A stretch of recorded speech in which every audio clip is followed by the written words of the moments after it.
Hello, hello, hello. This is Nicholas. I'm doing a really important video here. This is one of the cornerstones of multivariable calc, and it's the concept known as directional derivatives.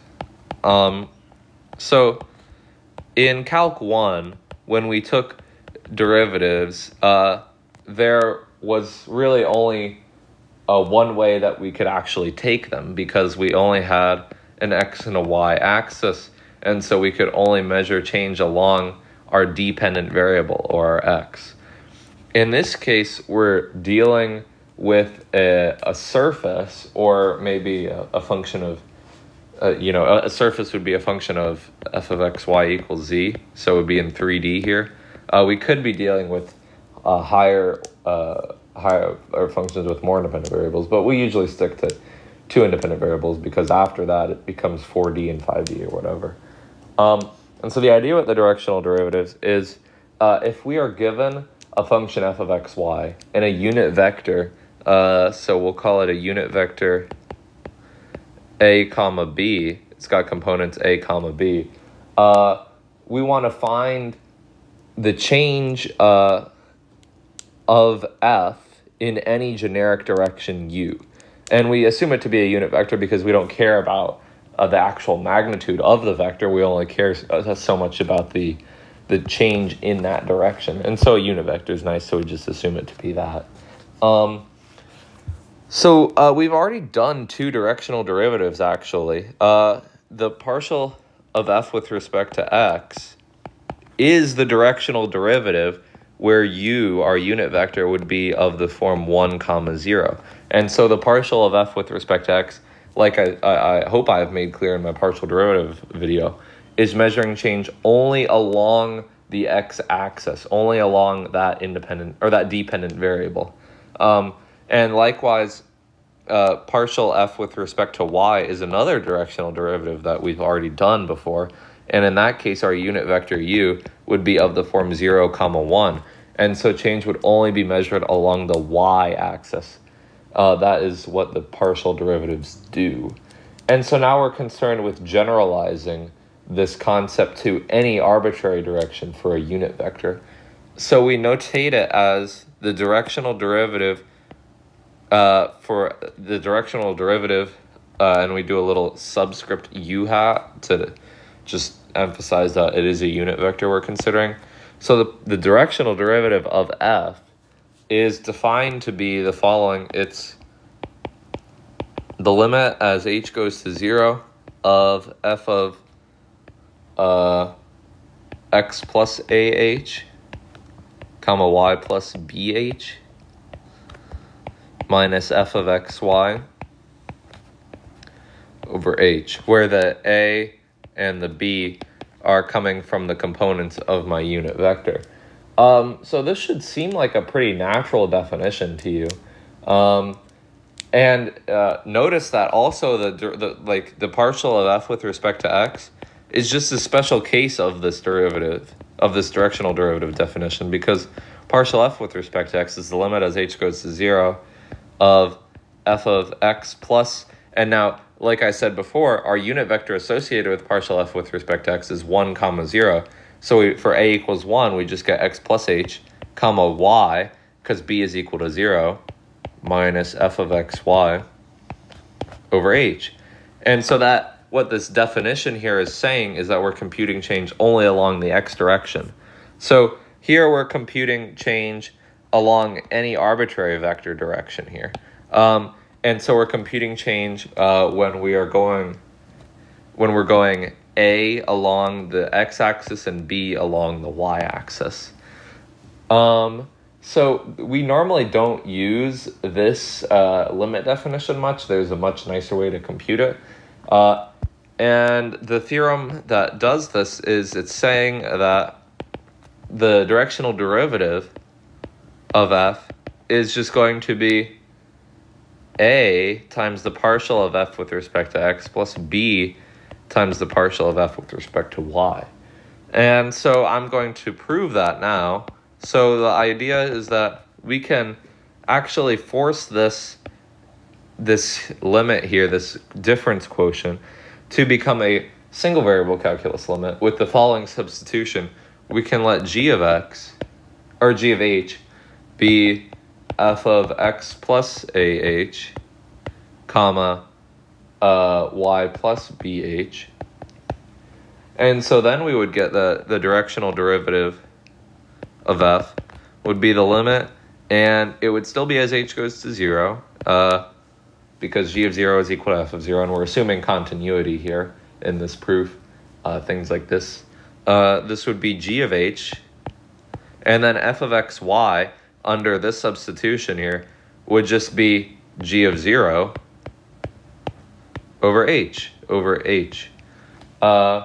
And this is just the limit definition of the derivative of g prime of 0 from calculus 1. So now what we can say is that g of h would be a function of u and v. So we could write it as f of u comma v. And we would say that it would be equal to this for u equal to x plus ah, comma, v equal to y plus bh. So we've really done nothing new here with we're just making it in terms of u and v instead.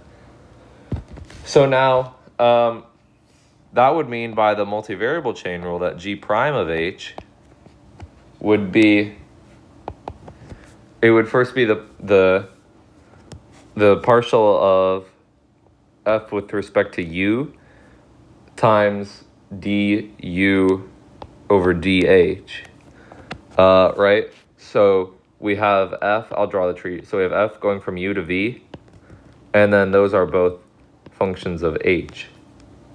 So now we would then add the partial with respect to v times dv over dh. And that would mean that if we plug in g prime of 0,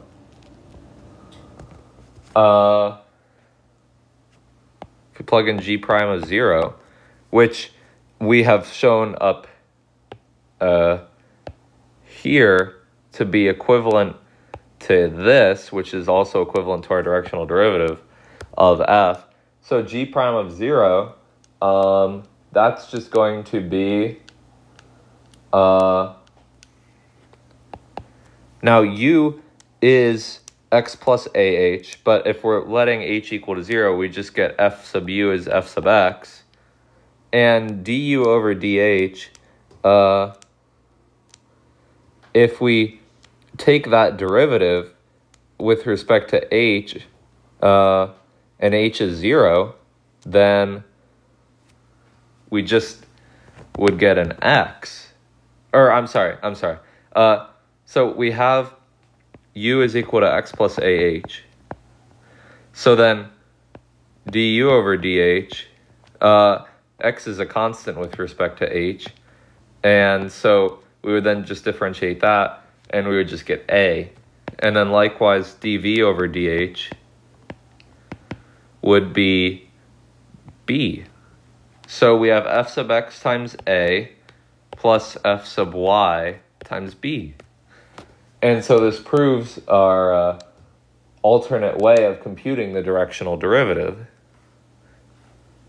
So as an example, let's do the directional derivative of f of xy being equal to x squared y plus 2xy. And let's do at the point 2, 1. And it'll be in the direction of our vector v, which will be the vector -3, 4. Okay, the first thing that I would note when I'm doing this problem is I would say, well, this needs to be a unit vector to begin with. So we can make it a unit vector U hat, which would, if we take our original vector and divide by its magnitude. So the magnitude of vector v is 5. So we take our vector v and we divide it by 5, and so we get, we would just get -3/5, comma 4/5, and this is our normal, our unit vector now.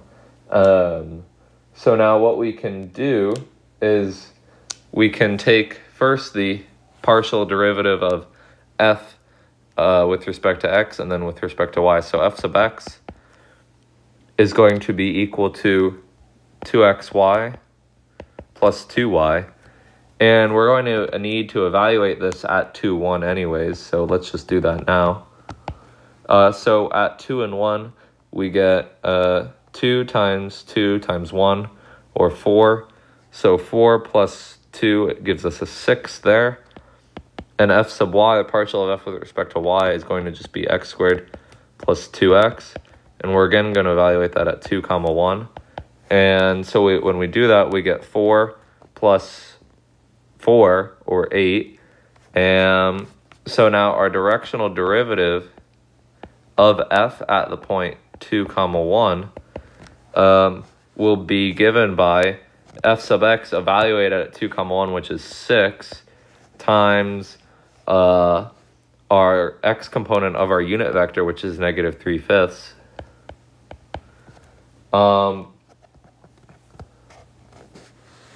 6, so it's 6 times -3/5 plus 8 times 4/5, and that will turn out to be 14/5. So what does this 14/5 mean? It means if I were to graph this function in 3D and I were to take a vector that is a unit vector and has this as its components, and I were to find the slope of the line tangent to the curve, this curve here, x squared y plus 2xy, and it would be going in this direction, its slope would be 14/5. So another thing that we mention is we define this thing called the gradient, and this is super, super important in Calc 3. It comes up a lot. The gradient, notice that in our directional derivative definition here, we could have written this as a dot product, if you will, between two vectors. So our first vector could, if we had originally, let me write it out, being a f sub x plus b f sub y, we could have also written this as the dot product between two vectors, the first vector being f sub x comma f sub y, and the second vector being our unit vector a comma b. And so we call this first vector here, we call it the gradient. It's written with a kind of upside down triangle or del f, or the gradient of f is defined to be the vector in the two-dimensional case, f sub x comma f sub y. So it's the vector with components of partial derivatives, basically. And so then this is our unit vector u. So a much easier definition to remember is that the directional derivative of u, or the directional derivative of f, is just the gradient of f dotted with the unit vector u. And this is the definition that you will see written in most textbooks. And if we were to generalize this gradient vector to n dimensions, the gradient of f would just be, if we had n independent variables, it would be the partial of f of x sub 1, comma the partial of f of x sub 2, comma yada yada up to the partial of f of x sub n. So it's just the vector with components of partial derivatives of all of your independent variables. I believe that this is all I have to say for now. One other interpretation that you could think of with the partial derivative or with the directional derivative. If the directional derivative is this dot product here, then d sub u of f is also the magnitude of the gradient times the magnitude of the unit vector, which is just 1, but I'll just write it out, times the cosine of theta. So that's also just the magnitude of the gradient times the cosine of theta, since the unit vector has a magnitude of 1.